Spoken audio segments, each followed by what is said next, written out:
Shooting চলাকালীন মনে রাখার মতো একটা নয় অনেকগুলো ঘটনা আছে। তার কারণ যেই সময় গৃহস্থ শ্যুট হয়েছে, একটা হচ্ছে এটা আমরা ইউনাইটেড কিংডমে শ্যুট করেছি, লন্ডনে শ্যুট করেছি। তো এমনি সবাই মিলে অন্য কোথাও থাকাটা হচ্ছে কাইন্ড অফ পিকনিকের মতো in its own way. And তারপরে সেই সময় ছিল আমার জন্মদিন।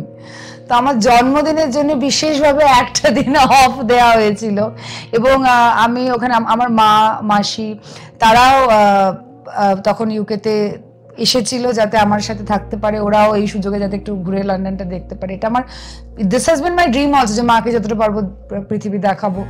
তো আমরা একটা খুব সুন্দর কটেজ এয়ারবিএনবি নিয়ে আমি মা মাসি আমরা সবাই থাকছিলাম। সেখানে আমরা দারুণ ডিনার হোস্ট করেছিলাম সকলের জন্য। আমার এন্টায়ার ক্রু কাস্ট, মানে আমার কাস্ট, অনুষা, সৌরভ, সাহেব, ওদের সবার জন্যে, আমার director, AD team, sound team, camera team, সবার জন্যেই আমরা খুব উজ্জুতি করে মজা করে ডিনারটা করেছিলাম, মানে ফর শিওর আমার জন্মদিনের দিন।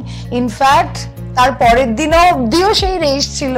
আমরা শুটিং এর মানে শুটিং যেখানে আমাদের যে বাড়িটাতে হচ্ছিল সেইখানে আবার পুরো ক্রিউ পুরো পোলাও মাংস খাইয়ে লাইক মানে আমি জাস্ট স্পন্সর করে দিয়েছিলাম, কিন্তু ওরা পুরো রান্না করে ওই লন্ডনের মতো জায়গায়, হ্যাঁ, পোলাও মাটন পায়েস করে একেবারে সবাইকে খাইয়ে আমরা এত আনন্দ করেছিলাম, এত হুজ্জুতি করেছিলাম। এটা একটা অন্যরকম আমার জন্মদিন কেটেছিল ফর শিওর, বাট খুব স্পেশাল, ভেরি মেমোরেবল।